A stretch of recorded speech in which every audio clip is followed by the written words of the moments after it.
Alhamdulillahi Rabbil Alamin,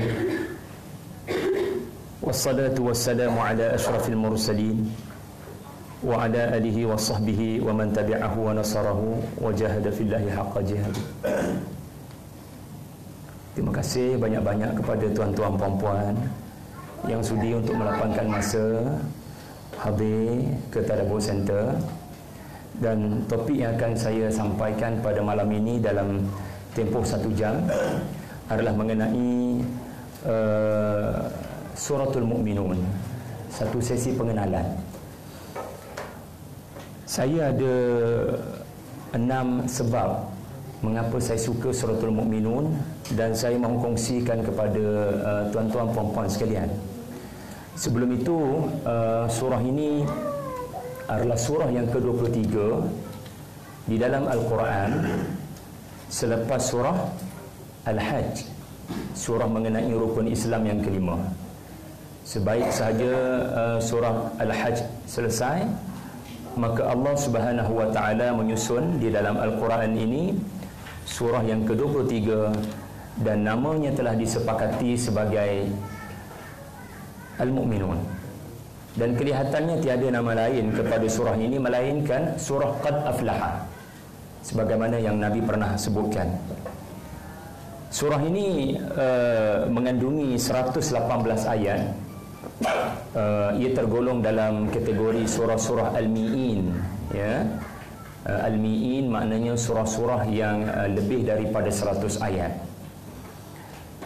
Tetapi kerana kita menamakan sesi malam ini sesi pengenalan, maka cukuplah saya berkongsi kepada tuan-tuan puan-puan sekalian 2 perkara malam ini. Yang pertama sekali, apa yang menarik saya untuk melihat surah ini agak unik berbanding surah-surah yang lain.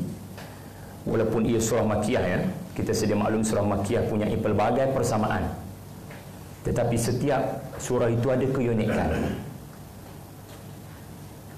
Dan yang kedua, saya akan berkongsi dengan anda bagaimana Suratul Mu'minun sebagai sebuah perjalanan.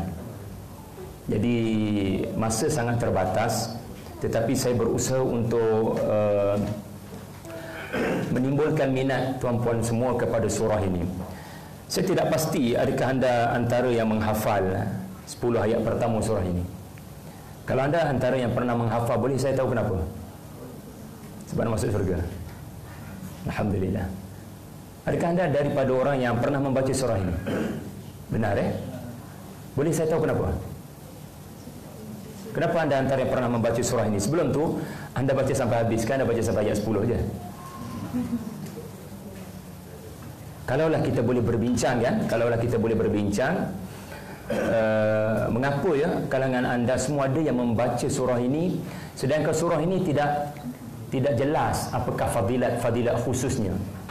Kalau kita nak bandingkan dengan Al-Muluk, kalau nak bandingkan dengan As-Sajdah, kalau nak dibandingkan dengan surah Yasin, ada beberapa hadis yang sahih menyebut tentang fadilat.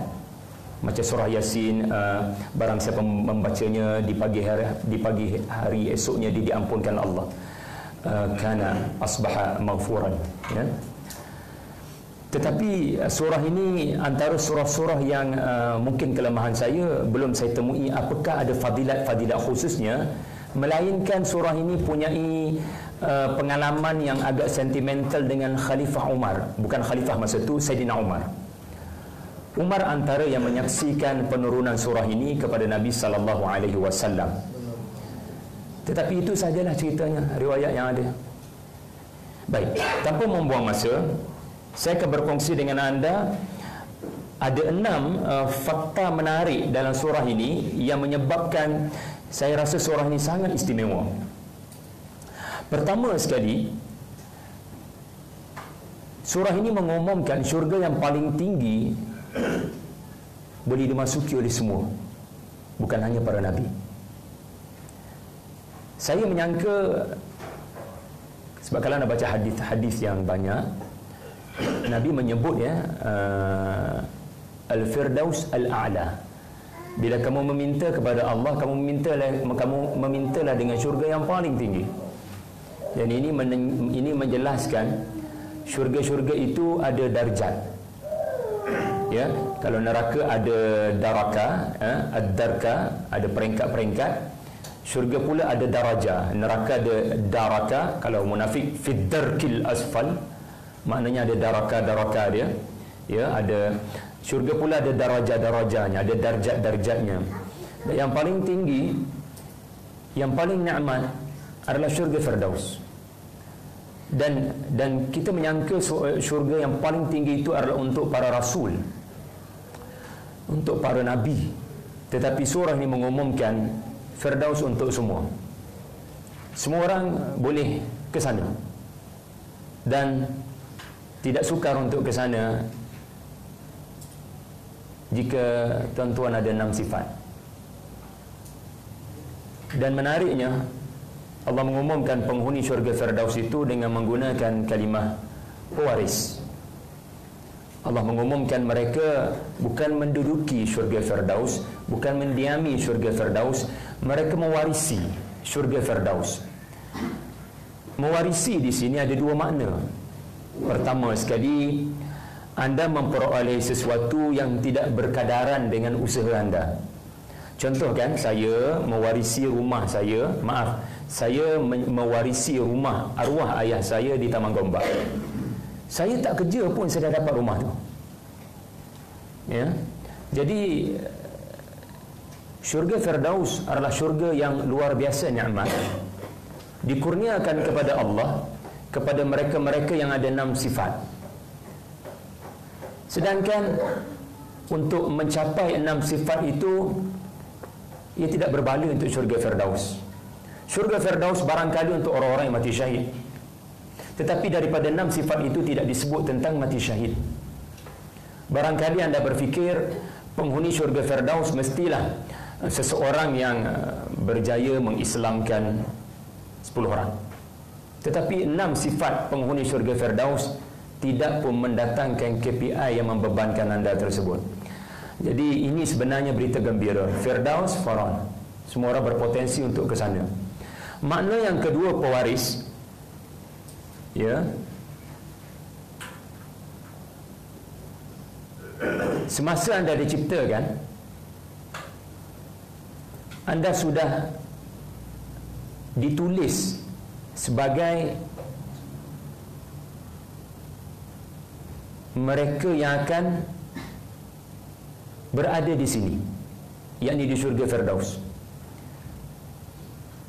Yalah, bila anda mewariskan sesuatu, sudah pasti mesti ada dokumentasi, mesti tertulis nama anda sebagai pewaris.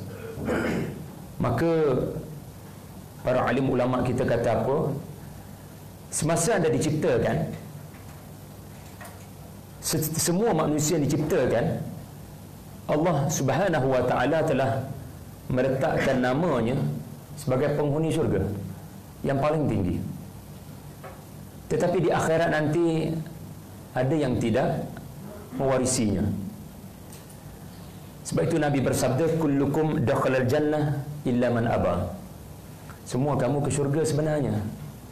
Semua kamu diciptakan Allah dengan potensi untuk ke syurga. Tetapi ada yang tidak mahu ke sana. Ayah bonda kita pun diciptakan bukan di bumi, walaupun bertujuan untuk menjadi khalifah di bumi. Tetapi ayah bonda kita diciptakan daripada tanah bumi di syurga. Kenapa ya? Fikirkan sejenak.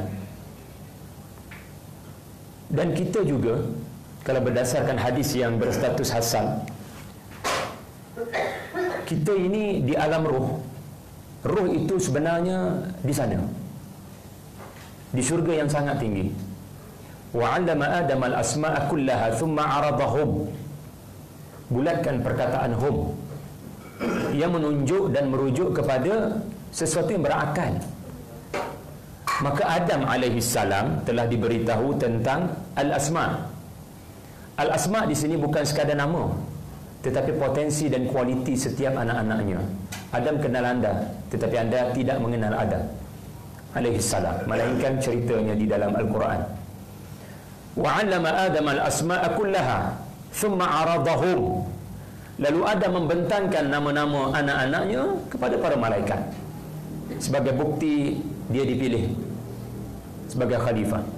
Kita bagi ruang kepada yang baru masuk. Kalau ada kosong kat depan tu, kita penuhkan kat depan. Okey. Jadi ayah bonda kita yang diciptakan untuk menjadi khalifah atas muka bumi, Allah memilih untuk menciptakan mereka di syurga. Dan penciptaan mereka daripada tanah di bumi, tetapi proses penciptaan itu di syurga. Dan roh anak-anak Adam pun, ya, ketika Allah mengambil janji daripada kita, alastu bi rabbikum, suratul A'raf, alastu bi rabbikum, bukankah aku sebagai Rabb kalian? Kita semua telah jawab bala syahidina. Tahukah anda di mana lokasi ungkapan itu dilakukan oleh kita? Di manakah ikrar itu dilakukan oleh kita, dilafazkan oleh kita? Kalau tidak di sana, di syurga. Jadi syurga bukan satu tempat asing, dia adalah kampung halaman. Maka dikatakan ada hadis, tetapi saya tidak sempat semak. Hadis kursi, wallahu alam. Allah mencipta bagi setiap manusia diciptakannya rumah di syurga. Tetapi di akhirat nanti orang-orang beriman akan mendapati ada rumah-rumah yang kosong. Rupa-rupanya mereka adalah manusia-manusia yang Tuhan telah menciptakan kepada mereka rumah di syurga Firdaus, tetapi di akhirat nanti mereka tak pergi ke rumah mereka itu. Sepatutnya mereka mewarisi rumah yang sudah disediakan oleh mereka, yang disediakan Allah untuk mereka. Tetapi kullukum dakhalal jannah illa man aba. Tetapi ada kalangan manusia yang tidak mahu ke syurga. Sebab itu menarik kalau anda perasan, selepas Allah membentangkan 6 sifat ahli syurga Firdaus, Allah menerangkan mengenai penciptaan manusia. Kerana Allah menciptakan manusia dengan sempurna. Fatabarakallahu ahsanul khaliqin. Allah ciptakan manusia dengan sempurna. Laqad khalaqnal insana fi ahsani taqwim. Apa makna sempurna? Allah bukan sekadar sempurnakan fizikal, tetapi Allah meniupkan rohnya. Roh Allah ini maknanya roh daripada tempat yang sangat tinggi, yakni syurga. Jadi Allah ciptakan dan Allah masukkan dalam tubuh kita ini fitrah. Allah masukkan dalam tubuh kita ini sesuatu yang menyebabkan kita tak selesa dengan dosa. Allah masukkan dalam tubuh kita ini sesuatu yang menyebabkan kita boleh kembali ke sana. Illa man aba, kecuali yang tak nak. Satu. Yang kedua yang menyebabkan surah ini menarik bagi saya, surah ini memaparkan proses penciptaan manusia paling detail dalam Al-Quran. Adakah anda perasan? Allah memaparkan dalam suratul Mu'minun, ya, sebenarnya banyak di dalam Al-Quran ini keterangan mengenai proses penciptaan manusia, kan? Tetapi yang paling terperinci, ya, adalah suratul Mu'minun. Dan bayangkan sejenak 1400 tahun dahulu, ketika seseorang yang dikenali buta huruf, tidak pernah membaca maupun menulis, di padang pasir yang tidak ada perpustakaan, dan lelaki ini tidak pernah pergi ke negara Yunani, tidak pernah pergi ke Parsi maupun Rom, tidak pernah terdedah dengan mana-mana literasi, dan tidak pernah didapati berguru dengan mana-mana saintis. Tiba-tiba dia membuka mulut berbicara tentang proses kejadian manusia, yang menyebabkan dia dikatakan gila. Kenapa? Sebab dia cakap benda yang orang lain tak faham. Mungkin cakap dia ni, iaitulah 7 peringkat kejadian manusia. Pertama, tin, tanah yang bercampur dengan air, ya, tanah liat. Proses yang kedua, nutfah. Lalu Allah menjadikan daripada tanah-tanah yang telah dikumpulkan, ya, dan dicampur dengan air, lalu membentuk apa yang disebut sebagai air mani, ya. Sebab air mani itu terdiri daripada makanan-makanan, zat-zat daripada tanah kita, mak ayah kita makan ubi kentang katakan dalam apa, nasi lemak ke apa kan. Ubi kentang tu berasal daripada mana? Daripada tanah yang basah, tanah yang turun hujan. So bila makan tu dia memberikan zat mineral khasiat, lalu membentuk mani, air itu. Itu peringkat kedua, nutfah, yang Allah tempatkan di tempat yang sangat kukuh. Mana bila ada sahaja apa yang disebut dalam sains sebagai zigot, ada sahaja zigot, terus terbentuk alam rahim. Rahim itu terbentuk. Tuan-tuan ada pengalaman tak? Tuan-tuan tak ada pengalaman ni? Muntah-muntah trimester pertama. Jadi bila banyak muntah tu tanda rahim tu tengah terbentuk lah tu. Kan? Peringkat yang ketiga disebut sebagai alaqah. Alaqah menjadi segumpal darah. Iqra bismi rabbikal ladzi khalaq, khalaqal insana min alaq. Peringkat yang keempat namanya mudghah. Makanya ia mula membentuk seketul daging. Peringkat yang kelima, Allah mula jelmakan tulang. Peringkat yang keenam, Allah mula jelmakan daging, lahmah. Dan peringkat yang ketujuh yang terakhir adalah penyempurnaan tubuh manusia yang bernama janin dan ditiupkan ruh, khalqan akhar. Jadi ini 7 peringkat kejadian manusia. Bayangkan seorang lelaki yang bernama Muhammad sallallahu alaihi wasallam berbicara tentang ini semua 1400 tahun yang lepas.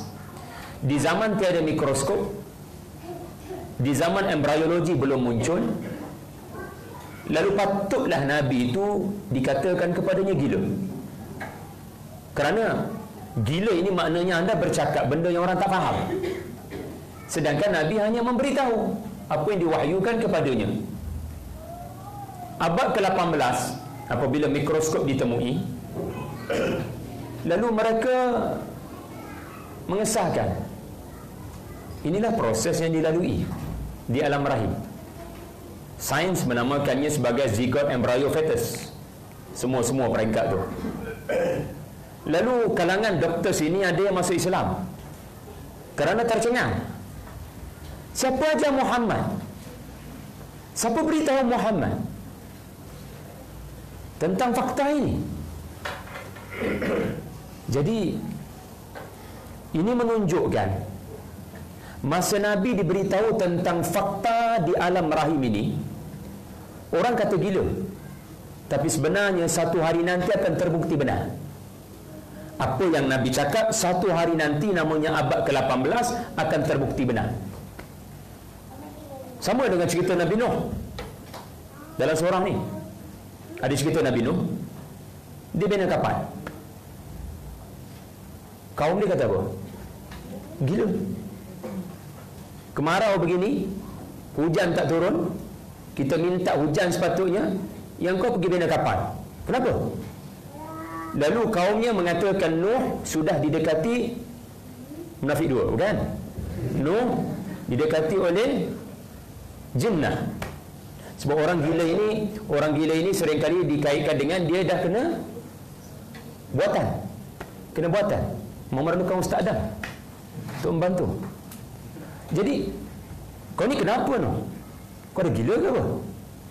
Membina bahtera ni? Dalam bahtera yang kau buat ni tak pernah terlintas dalam fikiran kami. Sebab masa tu memang belum ada sesuatu beliau menghubungkan antara dua desa yang dipisahkan oleh sungai maupun lautan. Kapal belum ada dalam fikiran manusia waktu tu. Nuh alaihi salam melakukan sesuatu yang menyebabkan orang kata dia gila. Tapi inilah para rasul, dia diberitahu sesuatu tentang masa depan. Dan akhirnya bila banjir itu datang, masa inilah kaumnya mula membenarkan Nabi Nuh. Benarlah dia yang mencipta bahtera. Dia selamat di atas bahtera. Jadi Suratul Mukminun, Nabi bercakap benda yang akal manusia pada abad yang ke-7 tu tak boleh nak capai.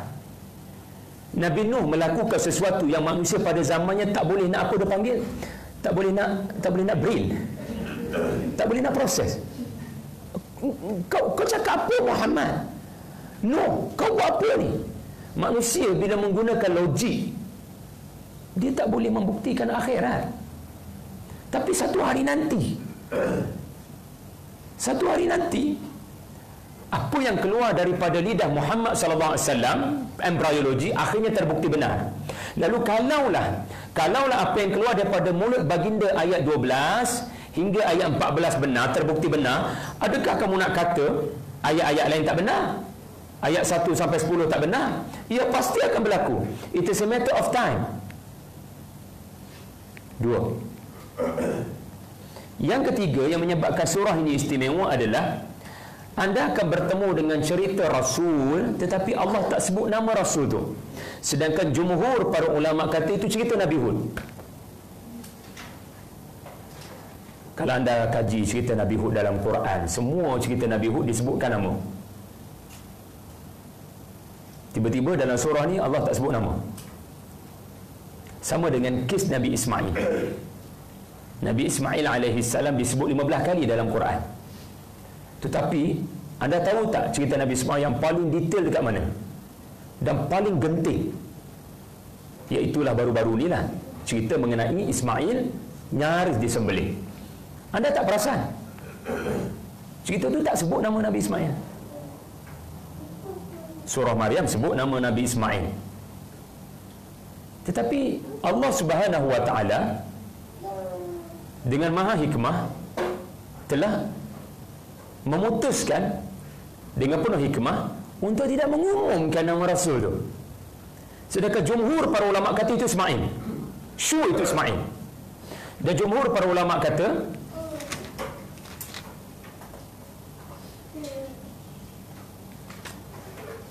ayat 31 ayat 31, "Thumma ansha'na min ba'dihim qarnan akharin fa arsalna fihim rasulan minhum." Anda tahu tak, cerita yang kedua, cerita-cerita Nabi dalam surah ni, cerita yang pertama cerita Nabi Nuh. Okey. Cerita yang ketiga adalah cerita para rasul zaman berzaman. Ya, tanpa perlu disebut zaman mana dan siapa nabi itu. Ya, ayat 44 Allah menyebut semua para rasul. Kemudian Allah sebut juga rasul-rasul penting, Nabi Musa dan Nabi Harun. Lepas tu Allah sebut siapa lagi? Nabi Isa. Surah ni ada banyak cerita para rasul, ya. Tetapi misterinya adalah cerita yang kedua tu panjang. Cerita rasul yang kedua selepas Nabi Nuh. Nabi Nuh Allah sebut nama tak? Allah sebut nama. Sebut nama tu. Ya. Nabi Isa Allah sebut nama. Nabi Musa Allah sebut nama. Para rasul takkan Allah nak sebut nama kerana jumlah mereka terlalu ramai, 300 lebih. Jadi wajarlah Allah sekadar menyebut thumma arsalna rusulana tatra. Tetapi anehnya surah ini memaparkan kisah yang kedua yang agak panjang. Muka surat yang ketiga surah ini memaparkan, boleh kita katakan muka surat ketiga tu cover cerita dia saja. Tapi Allah tak sebut. Allah hanya sebut fa arsalna fihim rasulan. Ada seorang rasul diutuskan kepada satu kaum dan menyuruh mereka supaya menyembah Allah. Dan para ulama jumhur, walaupun ada minoriti kata ini Nabi Saleh. Dan sebenarnya tak salah pun anda nak kata itu Nabi Saleh. Karena Allah memutuskan untuk tidak mengumumkan nama. Tetapi jumhur kata Hud. Ialah sebab Nabi lepas Nabi Nuh, Nabi Hud. Tapi kenapa Allah tak sebut?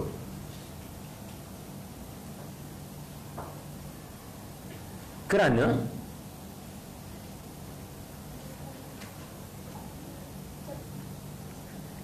surah ni diturunkan kepada siapa?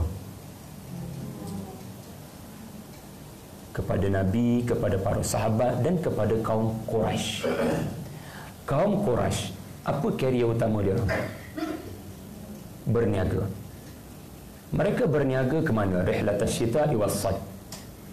Bagi tahu saya. Mereka berniaga ke Syam dan ke Yaman. Bila mereka ke Yaman, mereka akan temui tinggalan-tinggalan bersejarah. Antara tinggalan bersejarah itu adalah tinggalan kaum Ad.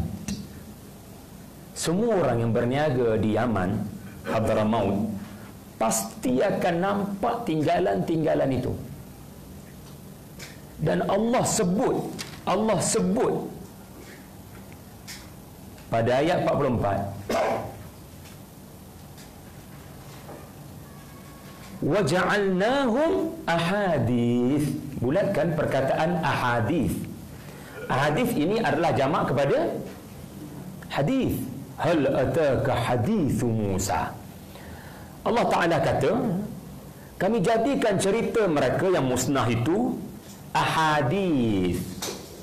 Okey, apa makna ahadith? Yang merupakan jamak kepada hadis. Hadis adalah berita yang tersebar. Ia adalah berita yang baru sampai ke telinga. Kalau berita tu besar, namanya nabaun. Tapi kalau berita tu besar dan baru sampai ke telinga aku, itu namanya hadis. Okey? Jadi bila Allah kata waja'alnahum, kaum yang telah dimusnahkan Allah Ta'ala itu, kami jadikan cerita mereka ahadith. Maknanya cerita mereka tu sentiasa disebut-sebut oleh orang-orang terkemudian yang sampai ke lokasi itu. Maknanya Quraisy, semasa kamu berniaga, kamu jangan pelawak yang kamu tak nampak tinggalan-tinggalan tu. Dan kamu jangan dusta yang cerita mereka telah disampaikan ke telinga kamu. Kau tak tahu ke tempat ni dulu ada satu kaum yang gagah perkasa, tubuh mereka gergasi belaka, pernah duduk di tempat kita berniaga. Tahu tak? Oh, kita orang tak tahu. Sekarang baru kami tahu. Ahadith. Lepas tu cik-cik dia pula mewarisi perniagaan tu, pergi ke lokasi yang sama. Ya ke? Jadi Allah memutuskan untuk tidak mengumumkan nama Rasul tu kerana sudah ma'ruf dalam pengetahuan Quraisy. Aku cerita pada kamu benda yang korang tahu. Jadi antara Rasul bangsa Arab adalah Nabi Hud. Antara Rasul bangsa Arab, maknanya bangsa Arab kuno, adalah Nabi Saleh. Jadi aku tak payah cerita dekat kamu, wahai orang Arab. Korang tahu cerita ni, jangan nak pelawak. Maka seharusnya bila Allah turunkan cerita yang kedua ini, mereka sudah memahami siapa Rasul tersebut. Tidak lain tidak bukan, ayat-ayat ini nak tuju kepada kita supaya kita bertanya, adakah kita ada penyakit kaum Ad yang diutuskan kepada mereka Nabi Hud? Sebab cerita itu ma'ruf dalam adhan, dalam fikiran kita. Boleh faham tak? Ini hikmah, ini uslub, ini balaghah Allah Ta'ala bila berkata-kata. Terkadang Allah tidak sebut. Sedangkan kalau anda baca banyak surah, seringkali Allah sebut nama Rasul, konsisten Allah sebut nama Rasul. Baca sahaja surah Hud, cerita Nabi Nuh, Allah sebut nama Nuh. Cerita Nabi Hud, Allah sebut nama Nabi Hud. Cerita Nabi Saleh, Allah sebut nama Nabi Saleh. Tetapi Suratul Mukminun ini antara surah yang akhir-akhir turun kepada Nabi di Mekah. Seingat saya yang ke-74, mungkin saya kena baiki, tapi lebih kurang 70 ke atas dalam mushaf surah yang ke-23. Tetapi berdasarkan mana turun dulu, mana turun kemudian kepada Nabi, para ulama berkira-kira ini surah yang ke-74 turun kepada Nabi SAW daripada 86 surah Makkiyah. Maknanya apa? Aku dah turun banyak surah, dan dalam surah-surah tu korang dah kenal kaum Ad, korang dah kenal Nabi Hud, dan sekarang aku tak perlu cakap, korang dah tahu. Kamu tahu siapa kaum itu? Jadi orang yang tadabbur, dia yakin ayat itu tuju pada dia. Dan tidak penting bagi Allah menyebut nama siapa. Kita faham itu Nabi Hud, kita faham itu kaum Ad. Yang penting moral of the story kena pada kita. Ungkapan kaum yang Allah Ta'ala sebut dalam surah ini sebenarnya ungkapan kita juga, Quraisy. Ya? Tetapi sedia maklum, ia adalah merujuk kepada kaum Ad. Jadi ini dia panggil balaghah. Rahsia Allah menyebut dan rahsia Allah tidak menyebut. Ya? Sama dengan kes Nabi Ismail, antara sebab Allah tidak sebut nama Nabi Ismail dalam surah As-Saffat, ya, kata Ibnu Ashur, litaqrib qulubil yahud, sebab nak bagi Yahudi itu tertanya-tanya, Muhammad ada cerita pasal seseorang disembelih oleh Ibrahim, mari kita berbincang dengan dia. Sebab ceritanya sama macam cerita dalam kitab kita. Sebab anda tahu dalam kitab mereka tertulis jelas Ishak yang disembelih. Dalam Quran sebenarnya Ismail, tapi Allah tak sebut. Kenapa? Supaya berlaku dialog, supaya Yahudi bersedia untuk datang ke Mekah dan berbincang dengan Nabi dan para sahabat. Siapa dalam kitab kamu tu? Ishak ke? Mari kita bincang. Dan kalau boleh, tempat perbincangan yang paling bagus dekat Yasrib. So tolong sambut kami kat Yasrib. Should be Yahudi menyambut Nabi di Yasrib, kerana banyaknya apa yang Nabi sampaikan adalah benda yang terkandung dalam kitab mereka. So tidak disebut Ismail untuk mengelakkan khilaf daripada awal, supaya tidak terbina perkelahian daripada awal. Muhammad sebut Ismail, kita sebut Ishak, jadi dia takkan sama dengan kita. Bila dia sampai kemari, kita kena perangi. Jadi dengan hikmahnya Allah tidak menyebut nama Ismail supaya berlakunya titik persamaan. Oh, ada cerita itu juga ke? Mari kita bincang. Yang keempat yang menyebabkan surah ini istimewa, kerana anda akan mendapati pada ayat 51 surah ini satu perintah yang rare dalam Quran. Para rasul diperintahkan untuk makan. Jarang anda mendengar cerita para rasul diperintahkan untuk makan.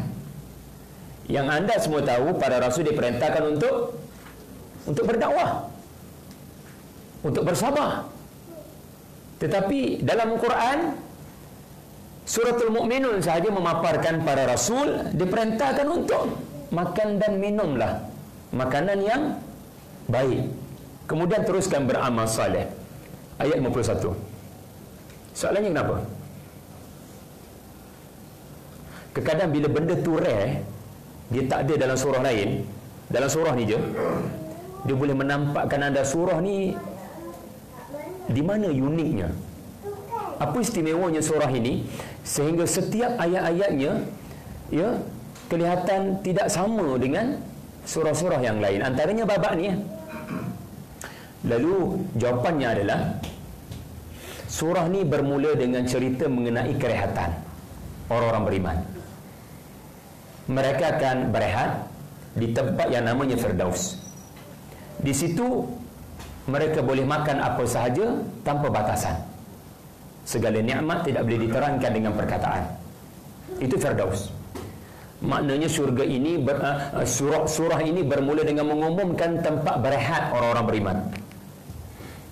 Selepas mereka pernah diuji, seperti Nabi Nuh, seperti Nabi Hud, seperti para rasul dan para sahabat bersama dengan mereka. Jadi wajarlah selepas Allah membentangkan cerita para rasul, Allah berbicara kepada semua para rasul. Maknanya ayat ini adalah firman Allah kepada semua para rasul, iaitulah dakwah kewajipan kamu, tetapi kamu juga perlu berehat. Ya, rehat sebenar di syurga Firdaus. Tetapi apa jadi bila kamu meninggalkan makan dan minum? Kamu tak ada tenaga. Maka makan dan minumlah daripada yang baik-baik, dan teruskan beramal saleh, berdakwah. Jadi saya nak sebutkan pada anda, tak ada satu ayat pun yang tak ada kaitan antara satu sama lain. Kerana surah ini mengumumkan tempat berehat, yakni syurga Firdaus dengan panjang lebar, maka selepas Allah memaparkan perjuangan para rasul yang letih dan jerih, maka Allah menutup tirai cerita para rasul. Selepas Allah memaparkan semua cerita para rasul dan berakhir dengan cerita Nabi Isa, ayat 50, tamat cerita para rasul, Allah mengumumkan antara perkara yang Allah firmankan kepada seluruh para rasul pada setiap zaman: take rest, ambil masa berehat. Jangan sampai kamu meninggalkan perkara-perkara yang boleh memberikan kepada kamu kesihatan dan kekuatan fizikal. Ini Islam. Islam menyuruh kita seimbang dalam semua perkara.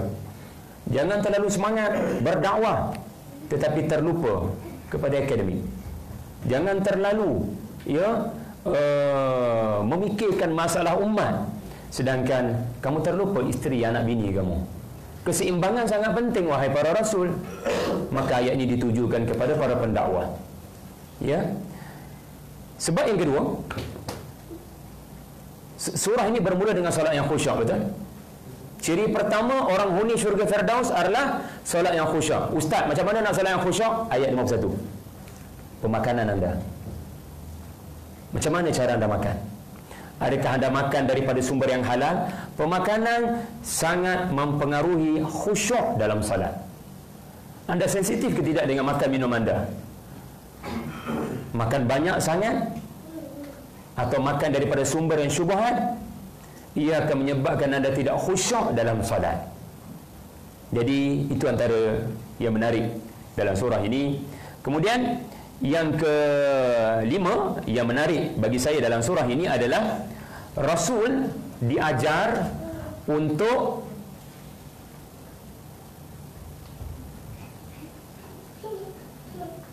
jangan berdendam dengan kaummu ketika mereka berada di kemuncak penentangan. Mari kita lihat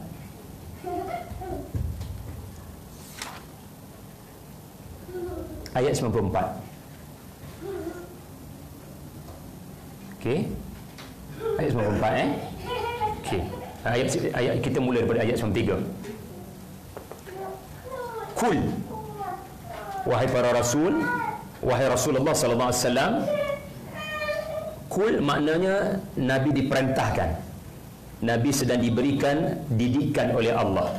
Dan perlu diingatkan, kita sudah berada di penghujung surah. Penghujung surah sekejap. Anda sedang berada di penghujung surah dan surah ini sedang menutup tirainya dengan motivasi khusus kepada Nabi sallallahu alaihi wasallam. Iaitulah Nabi dibimbing oleh Allah untuk berdoa. Qul Rabbi imma turiyanni ma yu'adun. Tuhan, kalau kau berkehendak untuk menunjukkan kepadaku apa yang kau janjikan kepada mereka, iaitulah azab. Rabbi fala taj'alni fil qaumiz zalimin. Maka jangan biarkan aku duduk dengan mereka yang zalim. Apa makna ayat ni? Okay, anda kena faham dulu. Tuhan, kalau kau nak tunjukkan azab mereka di depan mataku, jangan biarkan aku ada dengan mereka masa azab tu berlaku. Mafhum mukhalafah dia apa? Ini kemahiran ni. Kemahiran fikir terbalik. Okey. Tuhan, kalau kau berkehendak untuk menunjukkan kepada aku azab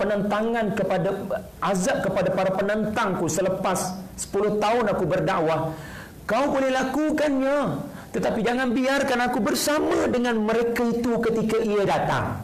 Azab tu datang. Okey, faham terbaliknya apa? Cuba try.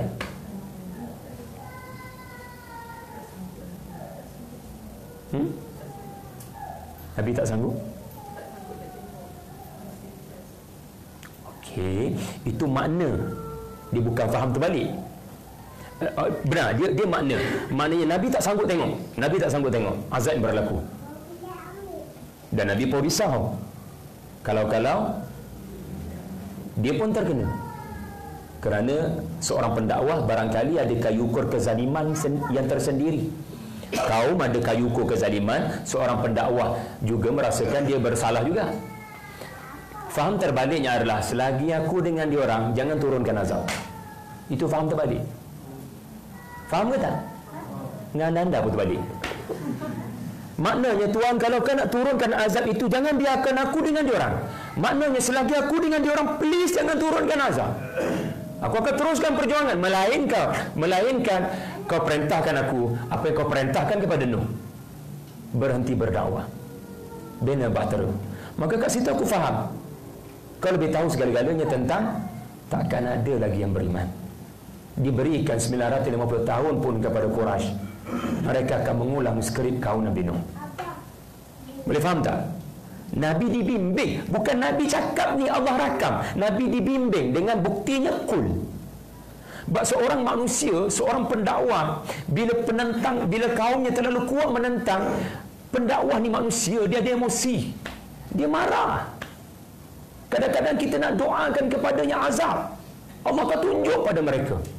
Sebab tu Nabi Nuh dalam surah ni, ketika berada di atas bahtera, ayat 28, okey, Nuh, apabila engkau istawaita maknanya bersemayam, berehat di atas apa ni? 950 tahun berdakwah. Di mana tempat berehat Nabi Nuh? Belum lagi Firdaus. Bahtera. Nuh sekarang berehat. Wallahu a'lam berapa bulan banjir itu surut. So berehat, dah tak payah dakwah dah. Ini waktu rehat kamu, wahai Nuh. Tetapi Allah Ta'ala kata fakul, perhatikan perkataan kul. Allah bimbing Nuh. Sebab kebaran kalian untuk berpesta, bergembira. Kafir telah kalah. Padan muka dia orang. Lawan kita 950 tahun. Biar padan dengan apa yang mereka terima. No. Kul. Jangan kata begitu. Walladzina hum 'anil lahwi mu'ridun. Orang-orang beriman, dia orang tak akan mengeluarkan perkataan-perkataan lara. Lalu Allah bimbing. Allah kata jangan berpesta ke bahtera tu. Jangan mengatakan yang kau pemenang. Kami yang memenangkan kamu. Lalu Allah bimbing. Kamu jangan kata kamu pemenang, yang kamu kena pulangkan kredit adalah kepada alhamdulillah. Segala puji bagi Allah, bukan kepada aku. I'm nothing. Alladzi najana minal qaumiz zalimin. Nah, nampak persamaan? Nabi pun cool, Nabi Nuh pun cool. Nabi pun disebut jangan dudukkan aku dengan orang zalim. Nabi Nuh pun menyebut Allah selamatkan aku daripada orang yang zalim. Allahu Akbar. Jadi kita habiskan terlebih dahulu bimbingan Allah kepada Nabi, iaitulah kembali kepada ayat 95. Okey. Saya harap anda dah faham mafhum terbalik tadi. Tapi doa tu belum habis lagi. Allah terus membimbing. Maka Nabi dibimbing untuk jangan doakan azab. Jangan mengharapkan mereka musnah selagi kau dengan mereka. Aku tak suruh kau keluar lagi. Aku tak suruh kau check out daripada Mekah lagi. Maka teruskan idfa' billati hi ahsan. Teruskan kalau mereka baling batu, kamu baling buah. Teruskan respon dengan akhlak yang baik. Allah tahu apa yang mereka sifatkan kepada kamu, yang bukan-bukan. Kul yang kedua, wa qur rabbi a'udzu bika min hamazatis syayatin wa a'udzu bika rabbi an yahdurun. Kalau boleh hafal, sebab kita akan baca doa ini sebelum kita Allahu Akbar salat. Sifat orang salat khusyuk adalah ahli syurga Firdaus. Ustaz, macam mana nak salat khusyuk selain daripada jaga makan minum tadi? Baca doa ni untuk dapat salat khusyuk di awal surah. Tetapi konteks dua ayat ni adalah sambut ayat-ayat sebelumnya, iaitulah syaitan akan membisikkan kepada para pendakwah supaya jangan tahan marah, teruskan marah kepada kaum-kaum yang bermaksiat dan berdosa. Kerana marah akan menyebabkan pendakwah hilang kewarasan. Pendakwah sudah tidak rasional. Syaitan akan mencelah walaupun kepada para pendakwah. Bagaimana caranya? Dengan apabila pendakwah melihat kaumnya melakukan kemungkaran dan kemaksiatan, syaitan akan menambah api. Syaitan akan menyebabkan kita makin rasa nak marah, dan kita rasa it's okay untuk melepaskan kemarahan dalam bentuk perkataan-perkataan kesat, perkataan lara, sampai pendakwah merasakan dia boleh untuk melepaskan perkataan-perkataan tidak baik kepada mad'u yang sudah melampau. Sebenarnya kepada mad'u yang melampau sekalipun, siapa kamu nak menghamburkan perkataan-perkataan yang emosional? Kalau kamu melakukannya, pendakwah itu sudah ditunggang oleh syaitan.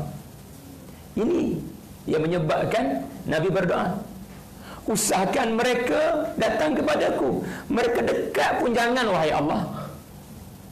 Sebab surah ini turun sebagai surah yang keberapa? 74. Maknanya 73 surah gagal mengubah Quraisy. Cikgu mengajar dengan 73 teknik. Pelajar bukan setakat ada yang 73 teknik cikgu dah mengajar. Bukannya berubah, bahkan makin degil. Lalu ada tak kecenderungan seorang cikgu nak baling kerusi? 73 teknik gagal, pensyarah kali ke-74. Cikgu dah tak boleh guna dah cara 74 ni, cara lembut, cara ceramah macam ni. Cikgu kena baling mikrofon ni. Lalu ketahuilah, bila anda sudah baling mikrofon kepada para pendosa ataupun baling kasut kepada para pendosa, syaitan sudah menunggang anda. Na'udzubillah. Jaga-jaga. Jangan rasa kita pendakwah, syaitan tak datang pada kita. Syaitan datang kepada kamu, wahai para pendosa. No. Syaitan juga datang kepada para pendakwah. Jaga-jaga. Baik. Kemudian yang terakhir sebelum kita berpisah, inilah surah yang memberitahu satu perkara tentang seseorang takkan mati melainkan dia akan diperlihatkan kesudahannya selepas mati. Gerun, memang gerun. Mari kita lihat ayat 99. Ayat 99.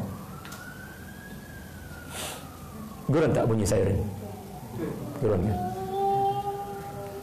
Hatta idza jaa ahadahumul maut qala rabbi irji'uni.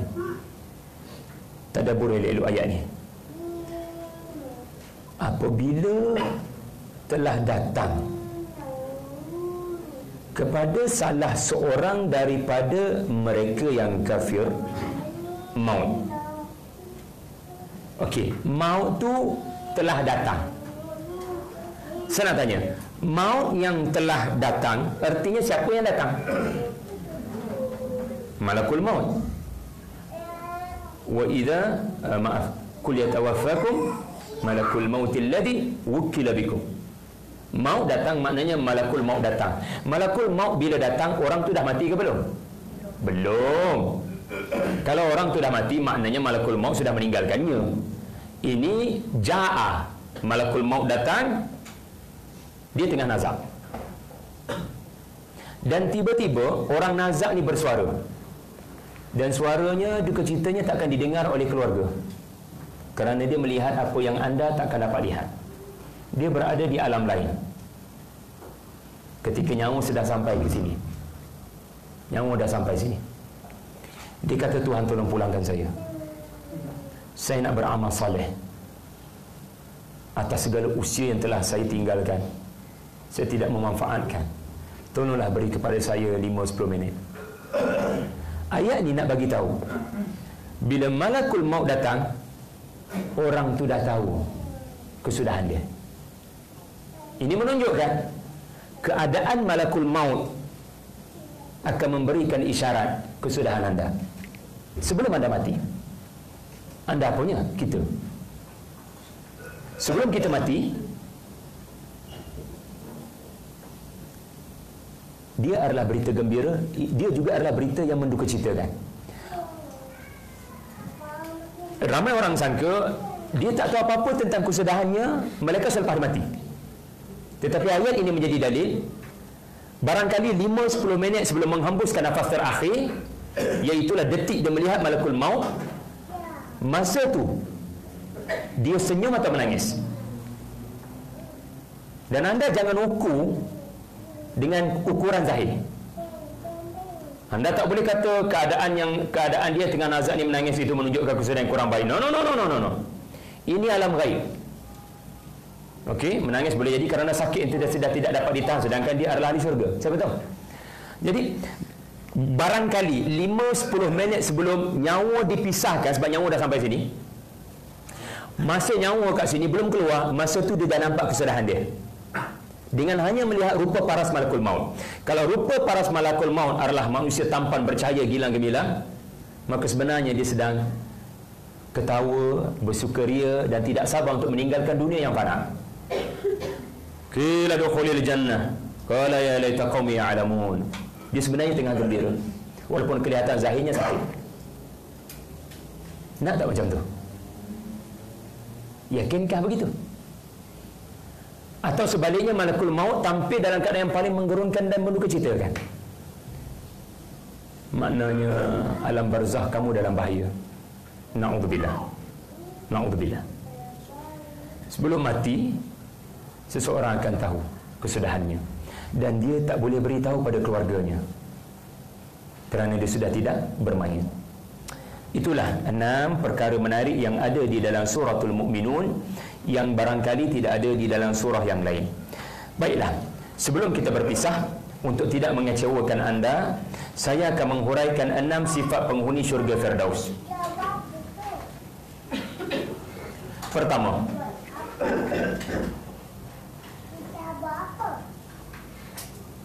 mereka yang di dalam salatnya khusyuk. Apa makna khusyuk? Khusyuk adalah ketakutan sehingga boleh nampak pada air muka. Ini makna khasya'a dalam bahasa Arab. Jadi bagaimana salat kita? Adakah apa yang kita baca menyebabkan perubahan pada kulit, pada air muka? Jadi mari kita menuju ke arah itu dengan memastikan apa yang kita baca, kalaupun tidak mengubah air muka, kulit, warna kulit, sekurang-kurangnya mengubah hati. Baik. Kedua, bila solat khusyuk, apa makna solat khusyuk? Di sini cerita para rasul membantu anda. Kalau anda perhatikan Nabi Nuh pada ayat 26, ada tak babak dia berdoa, ya Allah tolong, aku dah tak ada tempat nak minta tolong, aku tak boleh nak bergantung pada siapa lagi, aku tak boleh nak bergantung pada sahabat-sahabatku sendiri, hanya kepadamu aku bergantung, aku dah putus segala harapan kepada makhluk, hanya kepada kamu. Ayat 26, doa Nabi Nuh. Kenapa kena ada babak doa Nabi Nuh? Kerana itu kayuku solat khusyuk. Solat yang khusyuk adalah solat di mana anda memutuskan sebarang pergantungan kepada makhluk. Anda tahu anda sehat, tetapi sebenarnya bukan makan minum anda yang memberikan anda sehat. Anda tahu anda ada PhD, tetapi bukan pembelajaran anda menyebabkan anda dapat PhD. Allah memberikan anda ilmu. Kalau perasaan-perasaan ini tak ada masa anda solat, sesungguhnya barangkali itu belum lagi solat yang khusyuk. Cerita para Nabi muncul ada kaitan dengan menghuraikan penghuni syurga Firdaus. Nuh, dia telah melakukan segala-galanya, teknik dakwah yang berkesan, kesabaran, bantuan kerja sepasukan, akhirnya gagal. Dia mendapat jumlah yang beriman boleh dibilang dengan jari. Dan kenapa cerita Nabi Nuh muncul terlebih dahulu dalam surah ini? Kerana jumlah yang beriman atas batera terlalu sedikit. Ini menunjukkan penghuni syurga Firdaus terlalu sedikit. Sedangkan Allah membentangkan sifat-sifat yang semua orang boleh untuk menyempurnakannya. Tetapi ketahuilah, yang beriman itu lebih sedikit berbanding dengan kafir zaman berzaman. Orang-orang macam anda ni sebenarnya sedikit berbanding dengan orang-orang kafir ya di seluruh dunia zaman berzaman. Jadi tanya diri kita, lepas solat banyak berdoa ke tidak? Dan sebenarnya solat itu sendiri doa. Solat itu sendiri adalah doa. Wasta'inu bis sabri was salah. Antara tafsirannya adalah anda sabar sebelum tamatkan solat. Maknanya tidak tergesa-gesa menamatkan solat. Kenapa? Setiap ayat-ayat yang anda baca adalah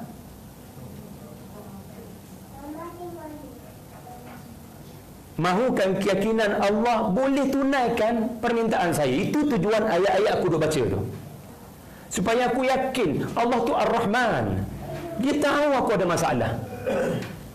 Dan ayat-ayat aku baca ini juga menunjukkan orang-orang terdahulu an'amta alaihim, bila mereka doa Allah mustajab. Takkan aku doa Allah tak mustajab? Ini peranan ayat-ayat Quran yang anda baca masa anda berdiri. Sepatutnya meyakinkan anda Allah akan mustajabkan apapun permintaan saya, dan untuk Allah mustajabkan permintaan saya kena buat apa yang Nabi Nuh buat, iaitu tunjukkan komitmen di jalan yang lurus. Kalau kita selama ni kaya raya tiba-tiba miskin, and then buat sembahyang hajat supaya Allah murahkan rezeki balik, barangkali Allah tidak mustajabkan kerana perkara pertama sekali yang patut kamu minta as-siratul mustaqim, bukannya harta dikembalikan. Kalau tak kamu jadi korun. Benda nombor satu patut nombor dua, tapi korun benda nombor dua jadi nombor satu. Allah beri aku harta, maka dia dapat harta, tetapi dia tak dapat siratul mustaqim. Jadi cerita Nabi Nuh, dia doa ayat 26 ni lepas dia berdakwah, itulah perjuangannya. Maka tidak mustahil Allah mustajabkan. Maka demikianlah juga anda. Kalau mahu Allah mustajabkan doa anda, maka kita kena buat sesuatu yang namanya taat kepada perintah Allah, istighfar kerana lalai daripada jalan yang lurus. Ini ada adab untuk doa mustajab. Ya, sebenarnya semua ada adab inilah yang membentuk solat. Solat itu sendiri adab untuk doa mustajab. Okey. Jadi kalau kita jarang berdoa lepas solat fardu, itulah kayu ukur kepada kita khusyuk ke tidak dalam solat. Kalau kita selepas solat fardu, kita tidak bosan berdoa macam Nabi Zakaria, walam akum bidu'aika rabbi syaqiyya. Nabi Zakaria tak pernah bosan berdoa. Sebab apa? Sebab dia yakin Allah dengar. Baki lagi Allah ada cara tersendiri untuk mustajabkan doa tu. Allah ada cara. Allah tak bagi sekarang sebab dia tahu aku lemah. Aku rasa aku kuat tapi sebenarnya aku lemah. Jadi dia yakin Allah ada sebab untuk mustajabkan. Jadi solat yang khusyuk, tanda dia adalah anda tak bosan berdoa dan anda yakin Allah mustajabkan. Cerita orang-orang terdahulu membuktikan doanya dimustajabkan. Perhatikan juga ayat 39. Ayat 39. Tengok, ada tak doa Nabi Hud? Ada tak doa Nabi Hud? Sama juga. Aku tak ada apa-apa wahai Allah, aku hanya bergantung kepada kamu wahai Allah. Jadi ini ciri orang yang khusyuk solat. Maknanya solat itu telah menyebabkan dia rasa dirinya hina, nothing. Aku tak ada apa-apa, segalanya Allah yang kurniakan kepada aku. Dan sekarang aku ada masalah wahai Allah, tolong bantu aku. Dan perkara pertama untuk kau bantu aku adalah tolong kekalkan aku di jalan yang lurus. And then nombor 2 baru harta. And then nombor 3 baru jodoh. And then nombor 4 baru anak. And then nombor 5 barulah perkara-perkara keduniaan. Jadi boleh nampak ya. Kemudian ciri yang kedua penghuni syurga Firdaus adalah, okey, dalam solat anda khusyuk dalam solat, tandanya anda sensitif dengan apa yang anda cakap. Betul tak? Ciri solat yang khusyuk adalah apa jua yang keluar daripada mulut anda akan perhatikan betul-betul. Anda akan cuba fahami, kerana kalau anda mengeluarkan hadis dalam solat, terbatal solat anda. Allahu Akbar, Ightanim khamsan qabla khamsin. Tak sah sembahyang anda. Yang sah adalah bila baca Quran, walaupun hadis itu hadis Rasulullah SAW. Kerana Allah ajar anda adab, Allah ajar anda disiplin. Jangan ikut suka anda nak petik ucapan melainkan ucapan Allah Azza wa Jalla lafzan wa ma'nan. Jadi bila dalam solat anda dididik untuk sensitif dengan apa yang keluar daripada mulut anda, maka di luar solat anda sensitif dengan apa yang keluar daripada mulut orang lain. Saya nak anda nampak ayat 3 tu adalah kesan daripada ayat 2, bukan sifat yang berbeza-beza. Boleh faham tak? Dia soal cause and effect. Macam mana saya nak ada kekuatan untuk tidak join perbualan-perbualan chatting, WhatsApp, Facebook, komen-komen yang lara, yang tak apa-apa, yang buang masa, berbual di WhatsApp group yang sia-sia. Macam mana ustaz saya nak ada kekuatan untuk meninggalkan WhatsApp group yang perbualannya lara? Maka kembalikan khusyuk anda dalam solat. Sebab dalam solat anda diajar apa? Anda diajar, walaupun 5 minit saya solat, tetapi ia masa yang sangat penting di sisi Allah. Allah menilai perkara yang paling besar dalam hidup ini adalah solat. Jadi walaupun 5 minit, saya kena cakap benda yang betul. Saya tak ada cakap benda yang tak betul. nanti tak sah solat saya. Saya tak boleh baca Fatihah dalam rukuk, saya tak boleh baca tahiyat dalam qiyam. Semuanya sudah diprotokolkan, sudah didisiplinkan, sudah diadabkan. Maka kalau inilah latihan dalam salat, maka di luar salat saya tak akan berkawan dengan orang-orang yang tak jaga apa yang keluar daripada mulut dia. Lagha, artinya perkataan dan perbuatan yang sia-sia. So, saya harap anda nampak 6 sifat ini sebagai kesan yang berangkai. Semuanya bermula daripada solat yang khusyuk, and then daripada benih yang kukuh ini dia keluar sifat yang kedua, iaitulah di luar solat telinga saya sangat sensitif. Dalam solat telinga saya sensitif kepada azan. Dalam solat telinga saya sensitif kepada bacaan imam. Dalam solat telinga saya sensitif kepada bacaan saya. Maka di luar solat saya tak boleh ada orang mengumpat, saya akan mengelakkan diri. Saya tak boleh ada orang memaki hamun orang lain, saya akan meninggalkan. Okey, sekarang ciri yang ketiga, walladzina hum lizzakati fa'ilun. Ya, ramai memahami ayat yang keempat ini sebagai zakat fitrah ataupun zakat yang terbit daripada zakat fitrah, seperti zakat pendapatan, zakat simpanan dan seumpama dengannya. Tetapi para ulama kita juga menyatakan surah ini bukan surah Madaniyah yang difardukan ke atas anda 2.5%, RM7 zakat fitrah. Surah ini turun di Mekah, maka tidak difardukan lagi zakat fitrah. Maka az-zakat di sini mesti dipulangkan kepada makna literal, iaitulah penyucian hati. Anda menunaikan zakat fitrah untuk sucikan harta, kerana bila anda infak harta anda, dia menyucikan hati daripada kikir dan kedekut dan bakhil. So zakat itu ada kaitan dengan kebersihan hati. Tetapi sekarang kita kembali kepada makna asal zakat, iaitulah mereka yang sentiasa menyucikan hati, ya, beristighfar, bertasbih, berzikir. Ya, kenapa? Apa kaitan sifat yang ketiga dengan sifat yang kedua? Kalau anda boleh kaitkan, anda telah melakukan tadabbur. Kerana ilmu munasabah ayat adalah sebahagian daripada ilmu tadabbur para ulama. Okey, siapa nak sahut cabaran saya? Apa kaitan meninggalkan perbualan yang lagha, perkataan yang lagha, dengan sentiasa membersihkan hati dengan istighfar?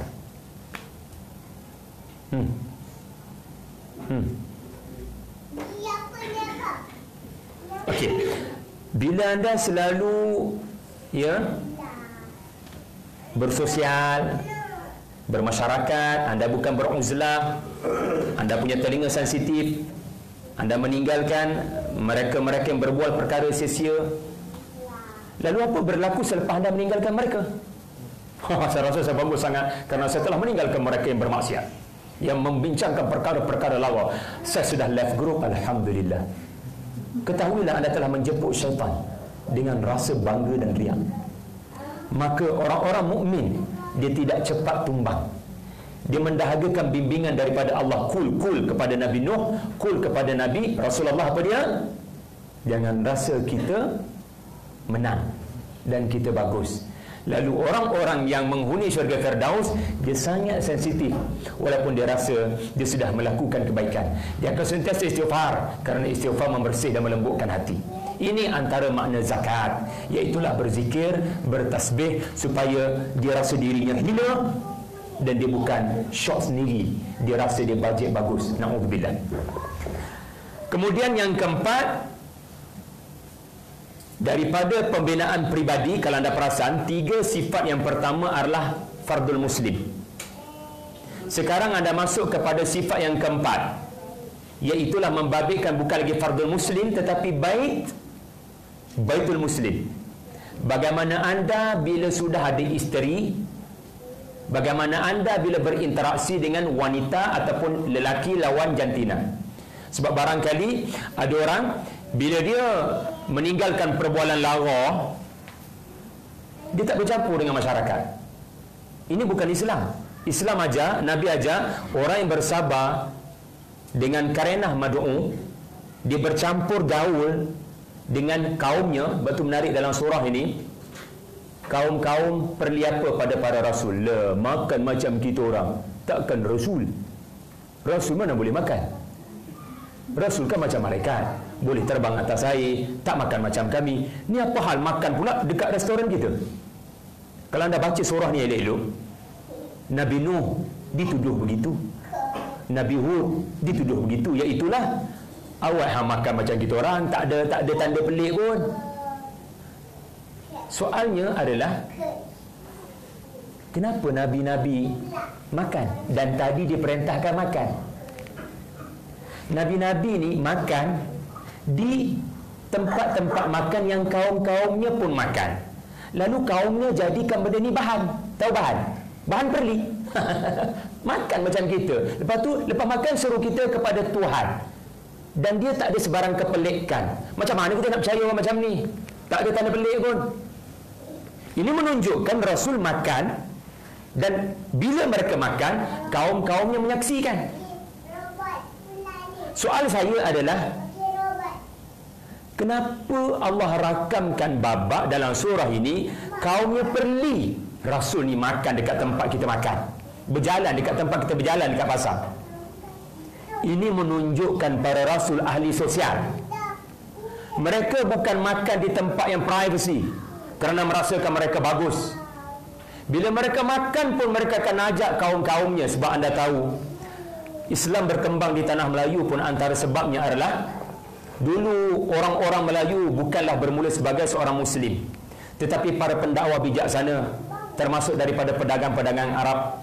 Cara mereka nak Islamkan Melayu adalah dengan jamuan makan. Main makan. Kamu yang lawan saya kuat sangat tu, main sini, saya belanja makan. Nabi tak makan seorang sendirian. Allah perintahkan Nabi makan, jangan tak makan nanti kebuluh, tak ada tenaga nak dakwah, jangan sembelih diri sendiri, jangan suicide bomber, jaga kesihatan kamu. Makan pula kena makanan berkhasiat. Tetapi cerita kaum-kaum yang ada dalam Al-Quran Suratul Mukminun memaparkan pula para rasul tak makan di privacy area. Dia rasa dia ahli syurga dan kaumnya ahli neraka, kita tak boleh makan dengan ahli neraka. Dia sanggup makan bersama dengan kaumnya. Kalau kaumnya tidak mahu makan bersama, dia makan dengan para sahabatnya. Poin saya, para rasul ahli sosial.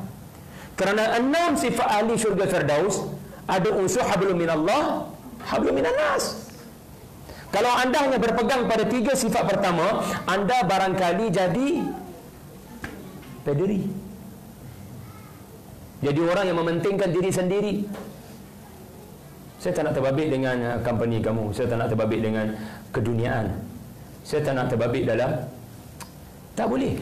Jadi sekarang anda didatangkan dengan 3 lagi sifat yang bersangkut paut dengan sosial. Dan sosial ini pastinya bermula daripada rumah tangga, baru rakyat jelata. Waktu cantik Quran, anda akan dapati surah-surah yang bermula dengan perempuan. Di dalam surah yang sama dia cerita pasal jihad, menjaga rakyat jelata. Lihat saja Suratul Nisa, mula sahaja dengan cerita penciptaan wanita. Mula sahaja tentang Suratul Nisa bermula cerita dengan jaga elok-elok anak-anak yatim perempuan. Jangan kahwin mereka untuk rebut mahar, untuk rebut harta ayahnya yang meninggal dunia. Tetapi dalam Suratul Nisa penuh dengan ayat-ayat jihad. Nabi sebagai komander kena memotivasikan para sahabat untuk jaga rakyat jelata dalam Madinah. Perhatikan pula Suratul Tahrim. Suratul Tahrim mula dengan cerita isteri Nabi ditegur oleh Allah. Maaf, Nabi ditegur kerana isu yang menimpa Nabi dan Hafsah. Tetapi dalam ayat yang sama, ya ayuhan Nabi yang kedua, jahidil kufar wal munafikin. Ya, kenapa ya? Kerana Adam akan pimpin dunia, tetapi Adam kena pimpin Hawa dulu. Isteri lebih tahu siapa yang bercakap kat depan ni. Kan? Isteri kita lebih tahu tentang kelemahan orang yang berdegar-degar memberikan ucapan dakwah. Setuju tak? Tak setuju ramai. Sebab itu kalau anda amanah kepada tugas anda sebagai pendakwah, anda faham satu perkara, I must be the best for my wife. Dan kalau aku yang terbaik untuk isteri dan anak-anakku, insya-Allah I am the best for my people. Kerana terlalu ramai orang yang munafik dua. Di luar berdegar-degar Abuja, tetapi isteri sendiri dipersetankan. Na'udzubillah. Islam ni agama seimbang. Ya, kamu tak boleh pimpin rakyat jelata dengan baik kalau kamu tidak bermula daripada rumah tangga. Jadi kualiti yang keempat penghuni syurga Firdaus adalah mereka yang memelihara kehormatan diri mereka. Mereka tidak akan mendedahkan aurat mereka, maruah mereka, keaiban mereka, kecuali kepada yang berhak, suami mereka. Kepada selainnya sekali-kali tidak. Dan tahukah anda perasan tak, sifat yang keempat ni bukan satu ayat, sampai 3 ayat. Perasan tak? Sifat pertama satu ayat je, sifat yang kedua satu ayat je, sifat yang ketiga satu ayat je, sifat yang kelima ahli Firdaus satu ayat je, sifat yang keenam satu ayat je. Tetapi sifat yang keempat ni sampai 3 ayat. Perasan ke tak ni? Dia panjang sikit. Dan saya menjangkakan panjang pun satu ayat dah lah, tetapi panjang jadi 3 ayat. Maknanya anda kena tadabbur slow-slow. Soalannya adalah, kenapa panjang sangat ya sifat yang keempat? Kenapa? Cuba jawab. Sedangkan sifat-sifat syurga Firdaus yang sebelumnya dan selepasnya satu ayat je. 2 sebab. Sebab yang pertama, isyarat kepada surah selepas ni. Suratul Nur. Suratul Nur dia akan kata ayat 5, 6, 7. Kita tak ada masa nak bincang Suratul Nur, tapi Suratul Nur dari sudut asbabun nuzul maupun surah itu sendiri berbicara tentang kehormatan rumah tangga Nabi, kehormatan seorang isteri, kehormatan seorang suami, kehormatan maruah seorang mukmin. Apa jadi kalau kamu qadhaf fitnahnya? Dan apa jadi kalau sabit kesalahan? Apa prinsip seorang mukmin kepada maruah orang lain? Walaupun dia melakukan perbuatan mungkar, tetapi tiada 4 saksi, bagaimana? Okey, jadi begitu. Sebab yang kedua, kenapa Allah panjangkan? Kerana bab ni ramai orang gagal. Bab ni ramai orang gagal. Barangkali lawan jantina, barangkali sesama jantina. Jadi berjaga-jaga dengan fitnah akhir zaman. LGBT dia seumpama dengannya. Dah lewat minta maaf ya. Sifat yang kelima, Allah mula bawa dengan lebih besar. Kalau anda berjaya pimpin diri anda, tidak curang kepada isteri anda, tidak curang kepada suami anda, maka insya-Allah anda tidak akan curang kepada rakyat yang telah memberikan anda amanah, mandat, dan anda tidak akan cuai kepada seorang dua sekalipun yang anda berjanji dengannya. Walladzina hum li amanatihim wa ahdihim. Di sini ada 2 kalimat. Satu amanat, satu ahdun. Amanat merujuk kepada kekuasaan yang diberikan oleh satu pihak. Dalam bahasa demokrasinya rakyat jelata beri kepada anda jawatan sebagai Perdana Menteri, sebagai menteri, sebagai seseorang yang diberikan kekuasaan. Anda responsibel kepada jawatan itu. Ya, anda sedaya upaya akan tunaikan amanah itu kepada rakyat yang telah melantik anda. Tetapi barangkali anda terlepas pandang seorang dua yang anda berjanji dengan dia. Kerana anda rasa anda YB, anda boleh saja terlepas pandang 1-2 perjanjian. No. Walau seorang pun anda berjanji, insya-Allah kita jumpa 10 pagi. So, bila jumpa 10 pagi itu sudah jadi ahdun. Itu sudah jadi perjanjian. Jangan anda remehkan walaupun satu orang. Walaupun satu orang, Allah menghitung apa yang anda buat untuk ke Firdaus. Jadi itu yang kelima. Dan yang terakhir tuan-tuan, yang terakhir adalah mereka yang salawat. Kalau anda perasan, sifat yang pertama salatihim, sifat yang keenam salawatihim. Kenapa? Di sini menarik.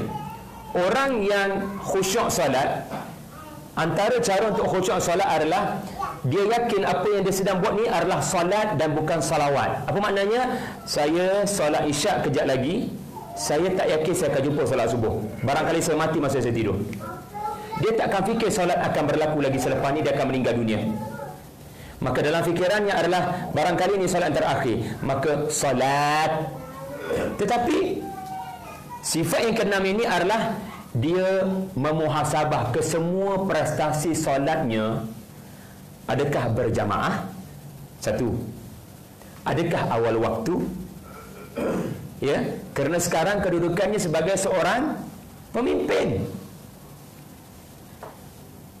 Ramai orang gagal bila menjadi pemimpin, khususnya dalam perkara-perkara yang bernama solat berjamaah. Kerana sibuk, kekadang solat berjamaah tidak menjadi keutamaan. Dan solat awal waktu kerana terlalu sibuk sebagai pemimpin kepada rakyat jelata. Maka walladzina hum an salatihim sahun, naudzubillah, pemimpin Quraisy. Kerana kekuasaan sudah di tangan, maka solat bukan lagi agenda. Agendanya adalah another project sebagai seorang YB. Jadi jaga-jaga. Jadi ini antara hikmah beza solat di sifat pertama dan salawat pada sifat yang keenam. Dan sebelum kita berpisah, saya harap anda nampak sebenarnya daripada sifat pertama menuju ke sifat yang keenam, ia adalah sebuah perkembangan daripada fardul muslim menuju mujtama' muslim, menuju kepada daulat Islam. Maknanya daripada pembinaan peribadi, teras dia, benih dia adalah solat yang khusyuk, akan melahirkan pemimpin yang adil dan memelihara solat berjamaah bersama dengan rakyat jelatanya. Ya, sebab solat berjamaah seorang pemimpin bukan sekadar solat berjamaah. Falsafah solat berjamaah adalah makmum kena tegur kalau saya imam baca salah. Itu falsafah ayat yang keenam. Maaf, sifat yang keenam. Iaitulah pemimpin bersedia untuk dibentuk dan dibaiki oleh rakyat makmum di belakang. Inilah makna sifat yang keenam. Jadi tuan-tuan, menariknya Suratul Mukminun bermula dengan perkembangan sifat penghuni syurga Firdaus daripada pembinaan peribadi sehinggalah kepada pemimpin negara. Tiba-tiba ada cerita pasal janin yang berlaku juga perkembangan daripada tin kepada nutfah, kemudian berkembang menjadi alaqah, berkembang lagi jadi mudghah, berkembang lagi jadi lahman khalqan akhar. Lepas tu ada cerita pasal apa? Kalau anda baca Suratul Mukminun muka surat yang kedua, benih dalam tanah berkembang jadi tunas, tumbuh daun kerana hujan turun. Subhanallah, Allah Ta'ala nak kata apa? Ini yang terakhir, betul-betul yang terakhir.